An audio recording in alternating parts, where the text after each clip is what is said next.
पाल वंश, संस्थापक गोपाल, 750 से 770 ईस्वी में। गौड़ वंश के शासक शशांक की मृत्यु के पश्चात बंगाल में राजनीतिक स्थिति स्थिर नहीं रही, अतः वहाँ की प्रजा ने गोपाल को अपना शासक चुना।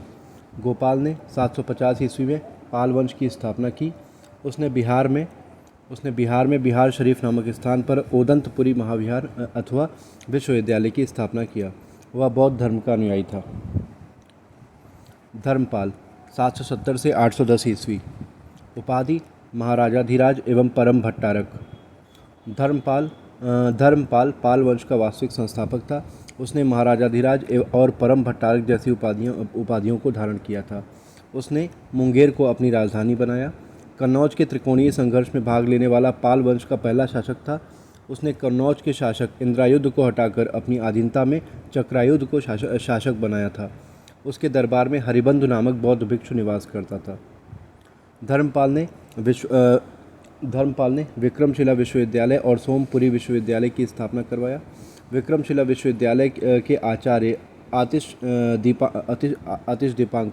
विक्रमशिला विश्वविद्यालय के आचार्य आतिश दीपांकर बौद्ध धर्म के प्रचार प्रसार के लिए तिब्बत गए थे। पाल वंश के शासक देवपाल को पाल वंश का पुनर्संस्थापक शासक कहा जाता है। पाल वंश के शासक महिपाल प्रथम के शासनकाल में अरबी यात्री अल-मसूदी 10वीं सदी ईस्वी में भारत आया। वह कन्नौज में भ्रमण किया, उसके बाद बंगाल गया। उसने बताया कि पाल वंश के शासक बौद्ध धर्म के अनुयायी थे। चोल वंश का शासक राजेंद्र चोल प्रथम ने महिपाल प्रथम के शासनकाल में बंगाल पर आक्रमण किया था। पाल वंश का अंतिम महत्वपूर्ण शासक रामपाल था। रामपाल के दरबारी कवि संध्याकर नंदी थे, जिन्होंने रामपाल चरित नामक ग्रंथ की रचना की थी। पाल वंश का अंतिम शासक गोविंद चंद्र पाल था। नोट: अरबी व्यापारी सुलेमान ने पाल साम्राज्य को रोहमा कहा है।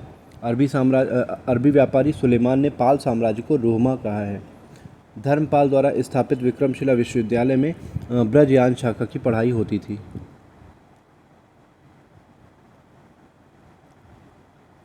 मोहम्मद गोरी का दास कुतुबुद्दीन बख्तियार खिलजी ने 1203 ईस्वी में विक्रमशिला विश्वविद्यालय में आग लगवाकर विनाश कर दिया।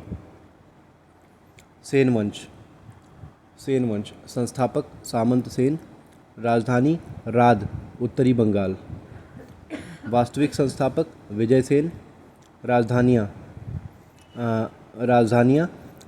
विजयपुरी, पश्चिम बंगाल और विक्रमपुर, पूर्वी बंगाल। बल्लाल सेन वंश का प्रसिद्ध शासक था। उसने दान सागर और अद्भुत सागर नामक ग्रंथों की रचना की थी। बल्लाल सेन वंश का प्रसिद्ध शासक था। उसने दान सागर और अद्भुत सागर नामक ग्रंथों की रचना की थी। दान सागर स्मृतियों पर लिखी गई है, जबकि अद्भुत सागर में खगोल विज्ञान का उल्लेख किया गया है। बल्लाल सेन अद्भुत सागर नामक ग्रंथ को पूर्ण नहीं कर पाया, तो उसके पुत्र लक्ष्मण सेन ने पूर्ण किया।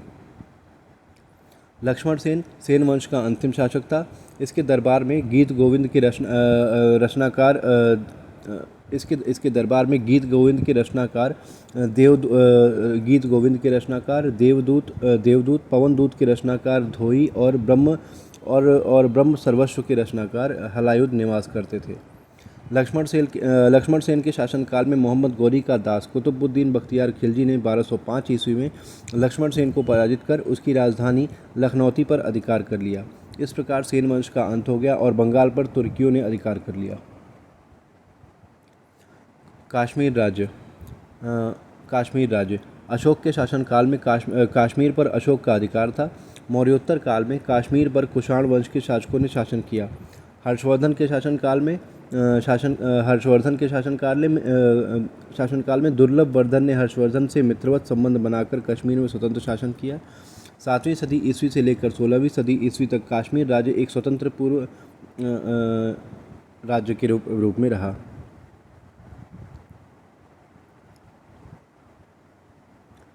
कश्मीर राज्य पर क्रमशः तीन राजवंशों ने शासन किया। कश्मीर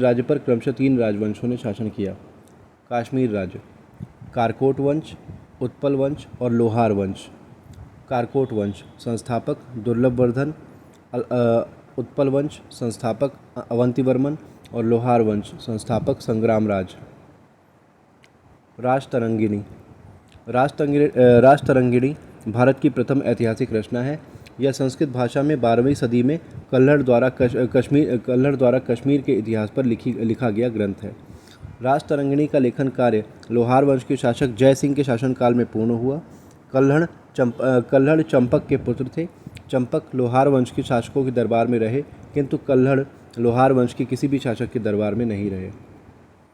कश्मीर राज्य के उत्पल वंश में सुगंधा और दिद्या नामक 2 महिला शासकों ने कश्मीर पर शासन किया। कश्मीर राज्य बौद्ध धर्म का प्रमुख केंद्र था। कश्मीर राज्य में संस्कृत भाषा में कई काव्यों की रचना हुई, जैसे बाणभट्ट ने कादंबरी की रचना की, सोमदेव ने कथा सरित सागर की रचना की और क्षेमेंद्र ने बृहत कथा मंजरी की रचना की। गुजरात का चालुक्य वंश या सोलंकी वंश। संस्थापक मूलराज प्रथम। राजधानी अनिलवाड़ और धर्म शैव धर्म। भीम प्रथम गुजरात के चालुक्य वंश का महत्वपूर्ण शासक था। इसी के शासनकाल में प्रसिद्ध तुर्क आक्रमणकारी महमूद गजनवी ने गुजरात के प्रसिद्ध सोमनाथ मंदिर पर 1025 ईस्वी में मंदिर को लूटा और बर्बाद किया, किंतु महमूद गजनवी के आक्रमण का प्रतिरोध नहीं किया गया। महमूद गजनवी के चले जाने के बाद सोमनाथ के मंदिर का पुनर्निर्माण करवाया गया। भीम प्रथम के मंत्री विमल ने राजस्थान में माउंट आबू पर्वत के पास दिलवाड़ा का प्रसिद्ध जैन मंदिर का निर्माण करवाया था। इसे विमल शाही मंदिर भी कहा जाता है। इस मंदिर में ऋषभ देव की मूर्ति स्थापित की गई है। यह सफ़ेद संगमरमर से बनवाया गया मंदिर है। जय सिंह सिद्धराज के दरबारी कवि हेमचंद्र ने परिशिष्ट वर्मन नामक ग्रंथ की रचना किया। कुमारपाल नामक शासक ने सोमनाथ के मंदिर का पुनर्निर्माण करवाया था। मूलराज द्वितीय के शासनकाल में तुर्क आक्रमणकारी मोहम्मद गोरी ने 1178 ईस्वी में गुजरात पर आक्रमण किया। मूलराज द्वितीय युद्ध में मारा गया। तब भीम द्वितीय ने चालुक्य वंश की सेना की कमान संभाला और राजस्थान के माउंट आबू पर्वत के समीप मोहम्मद गोरी को पराजित किया। यह मोहम्मद गोरी की भारत में पहली पराजय थी। गुजरात के चालुक्य वंश का अंतिम हिंदू शासक राय कर्ण सिंह बघेला था। वह अलाउद्दीन खिलजी के समकालीन शासक था। अलाउद्दीन खिलजी ने 1299 ईस्वी में अपने 2 सेनापतियों नुसरत खां और उगुल खां को गुजरात अभियान पर भेजा, किंतु बिना युद्ध किए ही राय कर्ण सिंह बघेला अपनी पुत्री देवल देवी को लेकर देवगिरी भाग गया और नुसरत खां ने अनिलवाड़ पर अधिकार किया। इस प्रकार गुजरात के सोलंकी वंश का अंत हो गया और गुजरात पर मुस्लिम सत्ता कायम हो गई।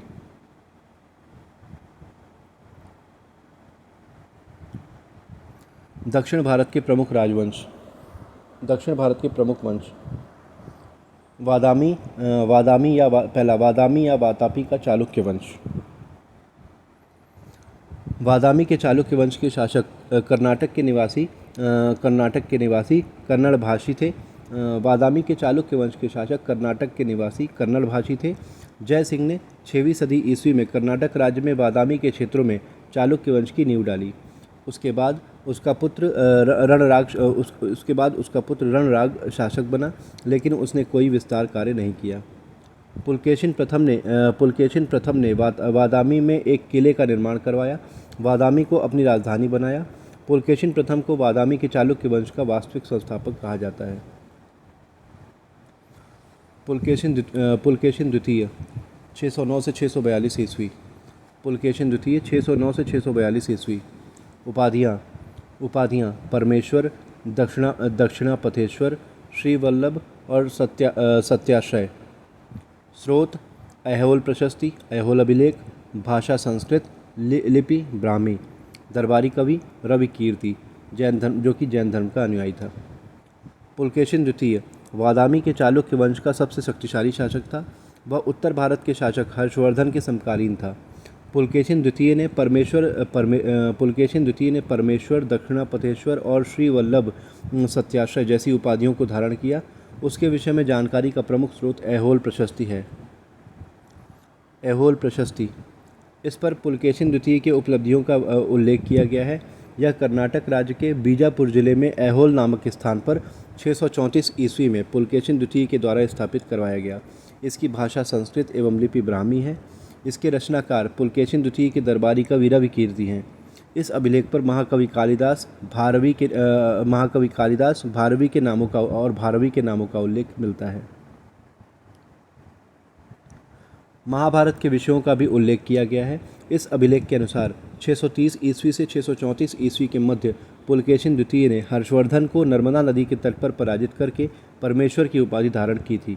परमेश्वर की उपाधि धारण करने वाला पुलकेशिन द्वितीय दक्षिण भारत का पहला शासक था। रविकीर्ति पुलकेशिन द्वितीय का दरबारी कवि था। वह जैन धर्म का अनुयायी था। उसने ऐहोल में मेगुती के जैन मंदिर का निर्माण करवाया था।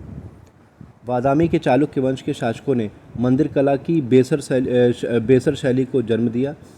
नागर और द्रविड़ शैलियों की मिश्रित शैली को बेसर शैली कहा जाता है। ऐहोल, बादामी और पद्दतकल नामक स्थानों से तीनों शैलियों के मंदिरों का साक्ष्य पाया गया। मंदिर स्थापत्य कला में बादामी को महाविद्यालय और पद्दतकल को विश्वविद्यालय कहा जाता है। 1987 ईस्वी में पद्दतकल के मंदिरों को विश्व विरासत सूची में शामिल किया गया है। यहाँ से कुल 10 मंदिरों के साक्ष्य पाए गए हैं, जबकि ऐहोल अभिलेख से 70 मंदिरों का साक्ष्य पाया गया है। विजयादित्य बादामी के चालुक्य वंश के शासकों में सबसे अधिक 37 वर्षों तक शासन किया। उसने पद्दतकल नामक कस्बे में शिव मंदिर का निर्माण करवाया था। कीर्तिवर्मा द्वितीय बादामी के चालुक्य वंश का अंतिम शासक था।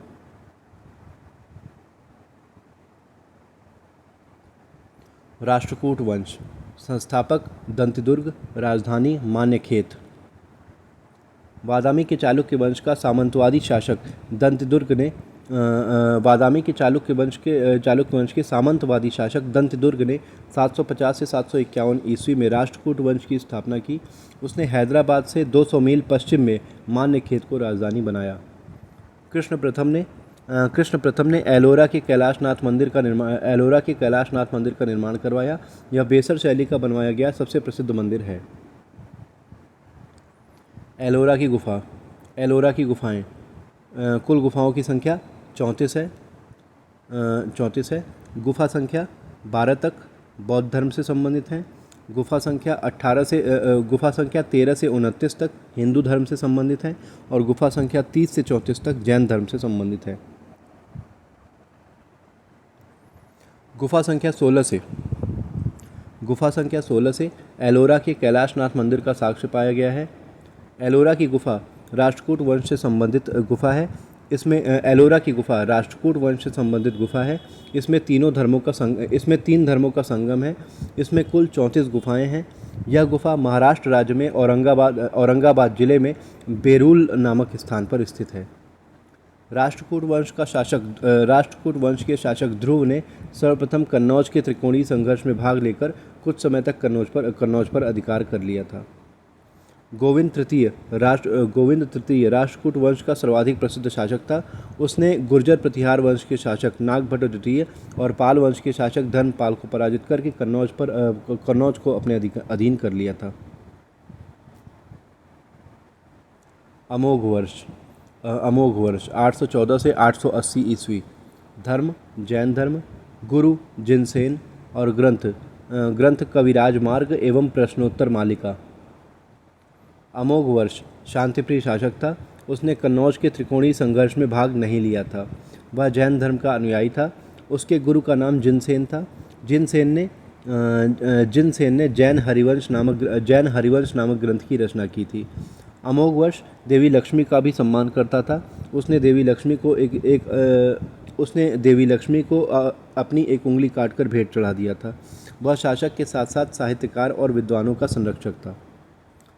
अमोघ वर्ष ने कन्नड़ भाषा में कन्नड़ भाषा में कविराज मार्ग और प्रश्नोत्तर मालिका नामक ग्रंथों की रचना की थी। उसके दरबारी कवि महावीराचार्य ने गणित सार संग्रह उसके दरबारी कवि महावीराचार्य ने गणित सार संग्रह और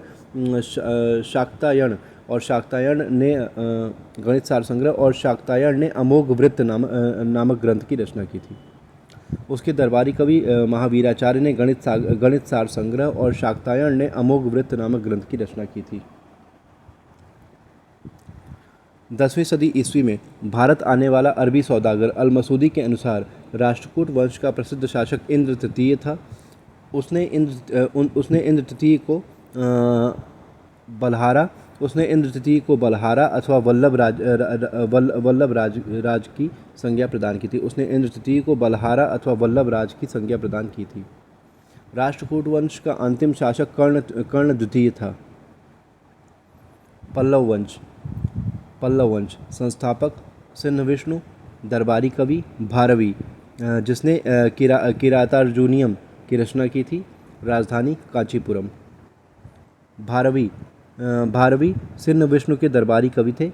उन्होंने संस्कृत भाषा में किरातार्जुनीयम नामक ग्रंथ की रचना की थी। यह संस्कृत व्याकरण पर लिखी गई पुस्तक है।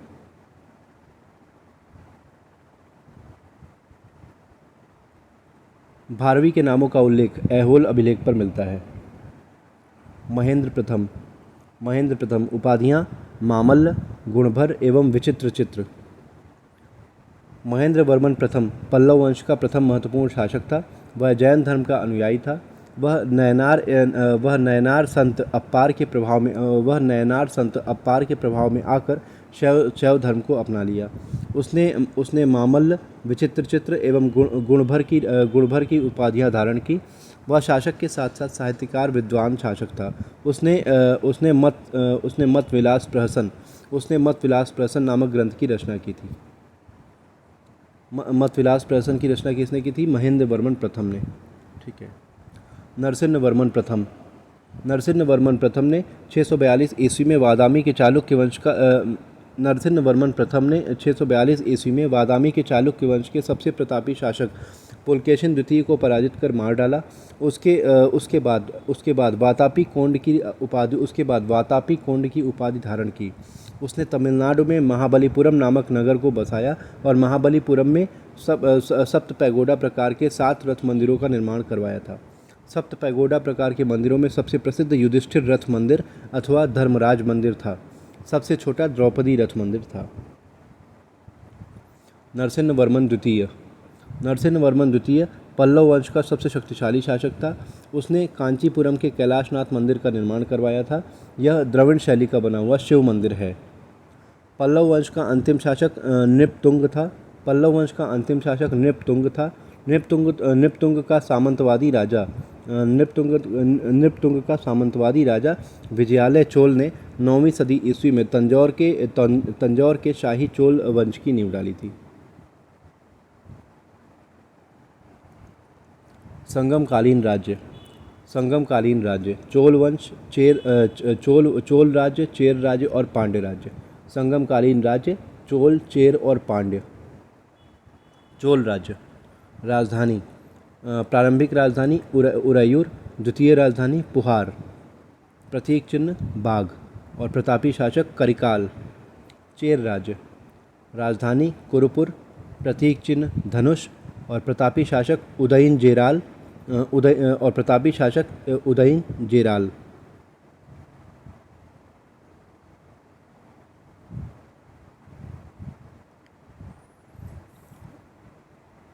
चेर राज्य। राजधानी कुरुपुर, प्रतीक चिन्ह धनुष और प्रतापी शासक उदयन जेराल। पांड्य राज्य। राजधानी प्रारंभिक राजधानी कौरकई, द्वितीय राजधानी मदुरै, प्रतीक चिन्ह मछली और प्रतापी राजा पल्लशालई मुदुकुडुमी। प्रतापी राजा पल्लशालई मुदुकुडुमी।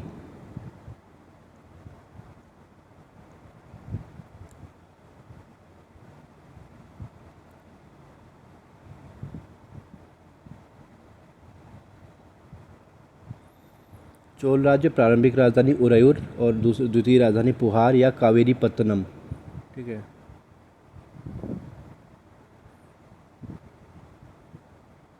चेर राज्य राजधानी कुरुपुर और पांड्य राज्य राजधानी मदुरै। ठीक।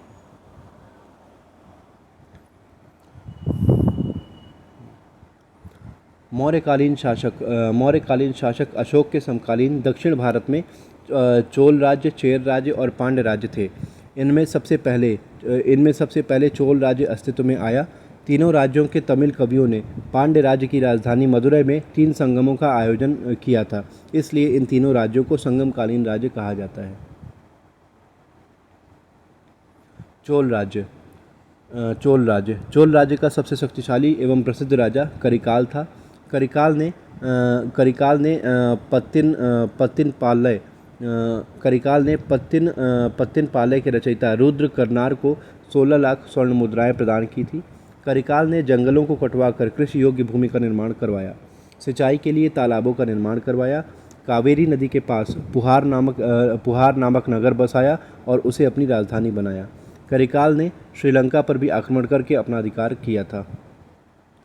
पांड्य राज्य यूनानी यात्री मेगास्थनीज के अनुसार पांड्य राज्य में महिलाओं का शासन था। पांड्य राज्य की राजधानी मदुरै मोतियों के लिए प्रसिद्ध नगर था।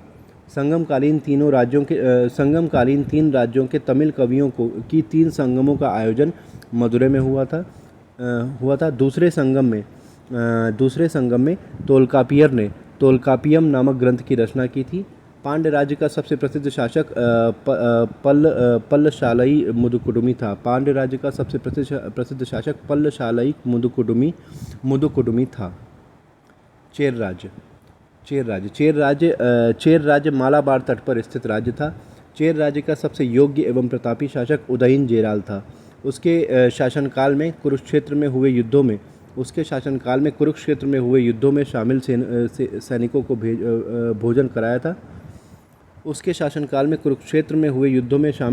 भोजन कराया था, इसलिए उदयन जेराल को महाभोज उदयन जेराल भी कहा जाता है। संगमकालीन महाकाव्य जो कि 5 हैं। संगमकालीन महाकाव्य शिल्पाधिकारम रचनाकार इलाइगो अदिगल। मणिमेखलय रचनाकार सितले संतनार। जीवक चिंतामणि रचनाकार तिरुवक्कल देवनार। जीवक चिंतामणि रचनाकार तिरुवक्कल देवनार। और वलयपति और कुंडलकेशी रचनाकार अज्ञात है। वलयपति और कुंडलकेशी का रचनाकार अज्ञात है। तो ये सभी 5 महाकाव्य तमिल भाषा में लिखे गए थे। संगमकालीन प्रशासन राजतंत्रात्मक एवं वंशानुगत था। पंचपरिषद संगमकालीन की पंचपरिषद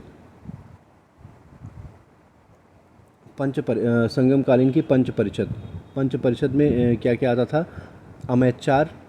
अरमैचार मंत्री, पुरोहित, सेनापति, देतार राजदूत और ओर्रार गुप्तचर। पंचपरिषद में अरमैचार मंत्री, पुरोहित, सेनापति, देतार राजदूत और ओर्रार गुप्तचर। संगमकालीन प्रशासन व्यवस्था राजतंत्रात्मक एवं वंशानुगत था। राजा सबसे प्रमुख होता था। वह कुल या संघ अथवा मंडल का प्रधान होता था। प्रशासनिक व्यवस्थाओं को संचालित करने के लिए पंचपरिषद का गठन किया गया था।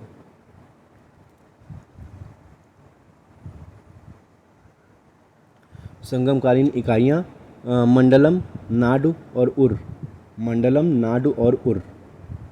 आय का स्रोत भू राजस्व जिसे कि इराय कहा जाता था। यह उत्पादन का 1/6 भाग होता था। संगम काल में राज्य के आय का प्रमुख स्रोत इराय भू राजस्व था, जो पैदावार का 1/6 भाग वसूल किया जाता था। संगम काल में भूमि के मापन की इकाई माँ या बेली कहा जाता था। संगम काल में भूमि के मापन की इकाई को माँ या बेली कहा जाता था। न्याय व्यवस्था मनरम न्याय व्यवस्था मनोरम जो कि कठोर थी। न्याय व्यवस्था का प्रधान राजा होता था। संगमकालीन न्याय व्यवस्था कठोर थी। गलत गवाही देने वाले गवाहों की जीभ कटवाने का प्रावधान था। अगर कोई राज्य के साथ राजद्रोह करता था तो उसे मृत्युदंड देने का अधिकार राजा के पास होता था। सैन्य व्यवस्था। संगमकालीन सैन्य व्यवस्था पैदल सेना, अश्वसेना, गज सेना और रथ सेना। संगमकालीन सैन्य व्यवस्था उच्च कोटि की थी। इन राज्यों के पास चतुरंगिणी सेना थी। पैदल सेना, अश्वसेना, गज सेना और रथ सेना। संगम काल में रथों को बैलों द्वारा खींचा जाता था। संगम काल में रथों को बैलों द्वारा खींचा जाता था। चोल वंश। चोल वंश संस्थापक चोल वंश संस्थापक विजयालय चोल।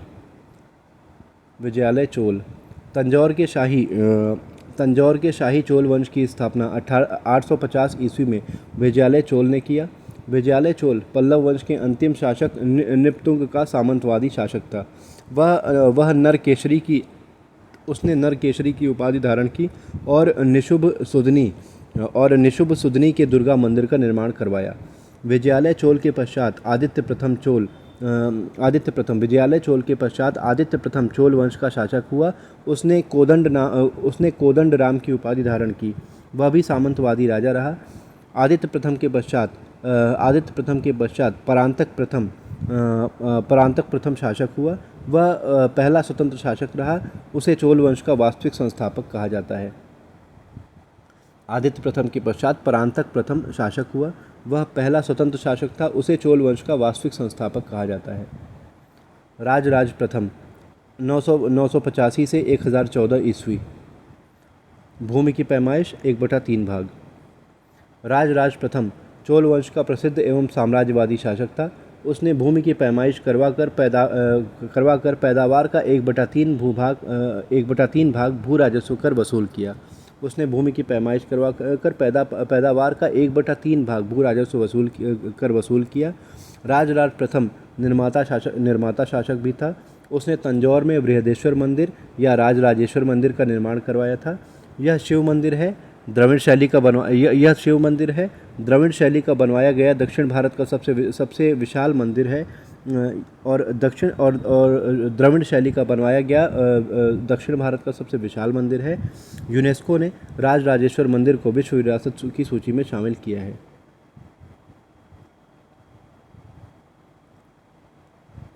राजराज प्रथम के बृहदेश्वर मंदिर को राजराज प्रथम ने बृहदेश्वर मंदिर को तंजौर में बनवाया था, इसलिए इसे तंजौर का बृहदेश्वर मंदिर कहा जाता है। राजराज प्रथम ने श्रीलंका पर आक्रमण करके राजधानी अनुराधपुर को तहस नहस कर दिया। राजराज प्रथम ने श्रीलंका पर आक्रमण करके राजधानी अनुराधपुर को तहस नहस कर दिया एवं उत्तरी श्रीलंका पर अपना आधिपत्य स्थापित किया।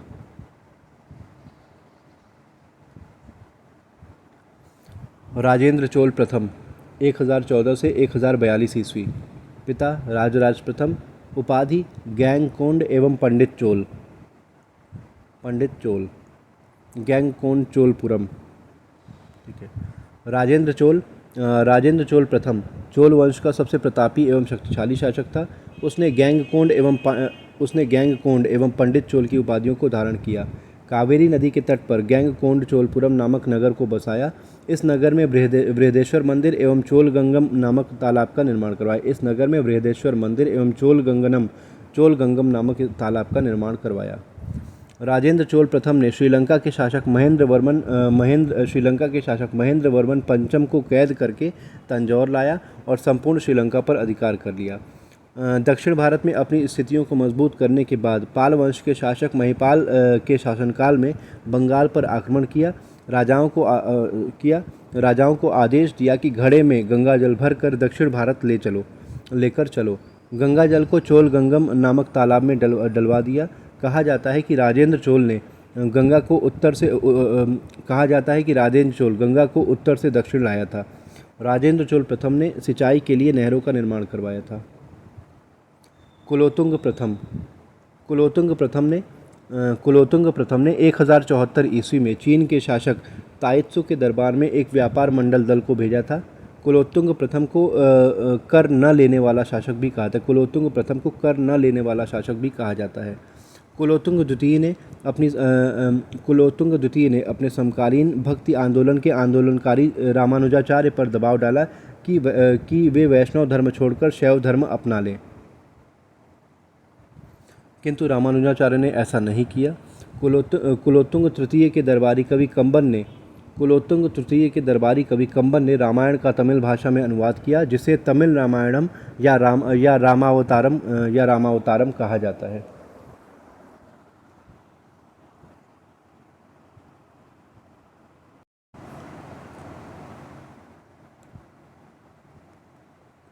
चोल वंश का अंतिम शासक राजेंद्र चोल तृतीय था। चोल वंश की राजकीय भाषा तमिल थी। चोल वंश का राजकीय चिन्ह बाघ था और चोल वंश का राजकीय धर्म शैव धर्म था। चोलकालीन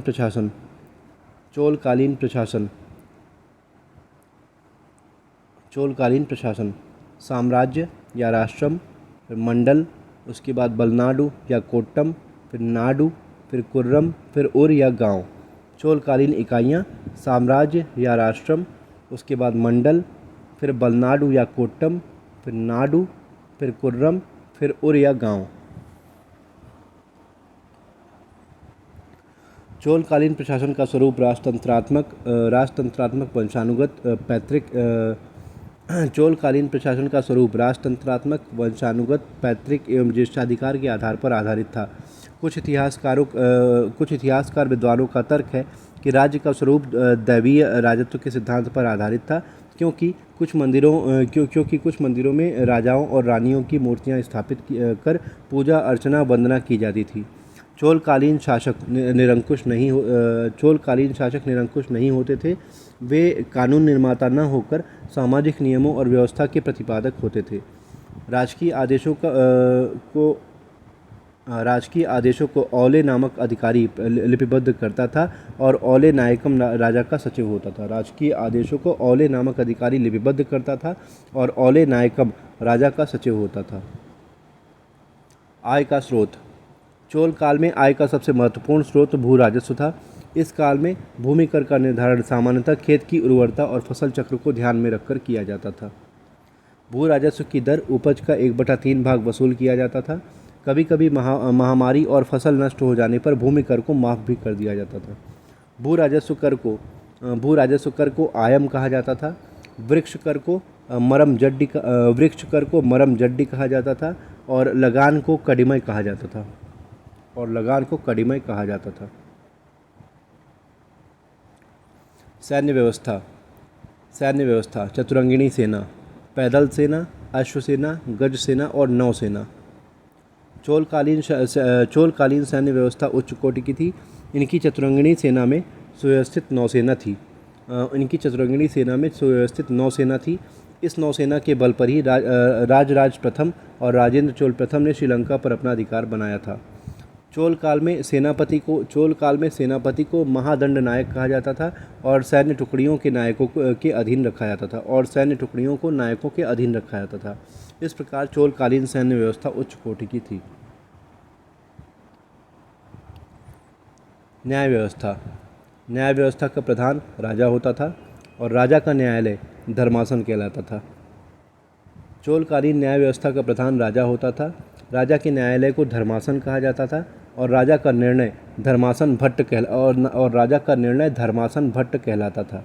कभी कभी धार्मिक मामलों में राजा अपने राजगुरुओं से सहयोग लेता था। प्रत्येक इकाइयों पर न्यायालय का प्रावधान था। इस काल में दंड व्यवस्था सरल थी। हत्या के आरोप में अपराधी को पड़ोस के मंदिर में अखंड ज्योति जलाने का प्रावधान था। पशु चोरी करने वाले अपराधी को दंड में उसकी संपत्ति को लेकर मंदिर को दान कर दिया जाता था। राजद्रोह सबसे बड़ा अपराध था। इसको स्वयं राजा द्वारा देखा जाता था। यह राजा के ऊपर निर्भर करता था कि राजा मृत्युदंड दे अथवा उसकी संपत्ति को जब्त करवा ले।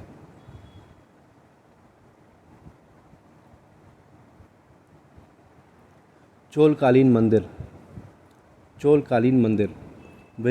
विजयालय चोल ने नरतमलाई में चोलेश्वर मंदिर और निशुभ सुधनी का दुर्गा मंदिर का निर्माण करवाया। चोलेश्वर मंदिर की विशेषता वृत्ताकार मंदिर है। आदित्य प्रथम ने सुंदरेश्वर का मंदिर, परांतक प्रथम ने कोरंगनाथ का मंदिर का निर्माण करवाया। चोलकालीन मंदिरों का चरमोत्कर्ष राजराज प्रथम और राजेंद्र चोल प्रथम के काल में हुआ। राजराज प्रथम को निर्माताओं का शहंशाह, राजराज प्रथम को निर्माताओं का शहंशाह और निर्माता राजाओं में निर्माता राजा भी कहा। राजराज प्रथम को निर्माताओं का शहंशाह और निर्माता राजाओं में निर्माता राजा भी कहा जाता है। उसके द्वारा बनवाया गया तंजौर का बृहदेश्वर मंदिर सबसे विशाल मंदिर है। यह पिरामिड नुमा 13 मंजिलों वाला मंदिर है। इसमें शिव की मूर्ति स्थापित की गई है। गैंगकोन का बृहदेश्वर मंदिर 8 मंजिला है, लेकिन यह मंदिर स्त्रियोचित गुणों से प्रभावित है। उत्तरकालीन चोल शासकों में राजराज द्वितीय ने उत्तरकालीन चोल शासकों में राजराज द्वितीय ने दादासुरम का ऐरावतेश्वर मंदिर, कुलोत्तुंग द्वितीय ने त्रिभुवनेश्वर में कंपहेश्वर मंदिर का निर्माण करवाया था। उत्तरकालीन चोल शासकों में राजराज द्वितीय ने दादासुरम का ऐरावतेश्वर मंदिर और कुलोत्तुंग द्वितीय ने त्रिभुवनेश्वर में कंपहरेश्वर मंदिर का निर्माण करवाया था। पल्लव काल में जन्मी द्रविड़ शैली का चोल काल में विकास ही नहीं हुआ, बल्कि अपने चरमोत्कर्ष पर पहुंच गई। पल्लव काल में जन्मी द्रविड़ शैली का चोल काल में विकास ही नहीं हुआ, बल्कि वह अपने चरमोत्कर्ष पर पहुंच गई। नोट: चोलकालीन सिक्कों को काशु कहा जाता था।